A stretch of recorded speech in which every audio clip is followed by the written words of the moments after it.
before we get any further, I'm just going to show what we're doing here. We're adding a little bit of parking area right here down the side of this building. We're just scraping it and getting it ready. And we're going to come around here at the back. Right over here past this pole, we're going to put in a pad. Nothing fancy. You don't want it compacted with our compactor, just rock base. I'm going to put a 42 by 18. House is actually, I think it's 16 by 38 or something. We're going a little bigger, but that's what we're doing. I'm going to have some time lapses here today, and hopefully we'll get done by this afternoon. See you in a little bit.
Well, it's gonna be a wrap for today. Got this knocked down. It ain't ready, but we'll come in tomorrow and level it up and put the topsoil around it and dress it up. And I got some work down there at that pond I'm gonna do.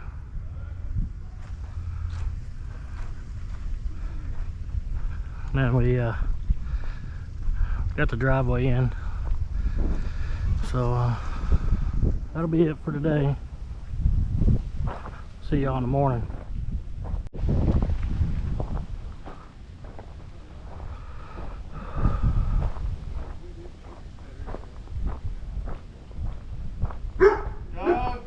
Easy, easy. Come here.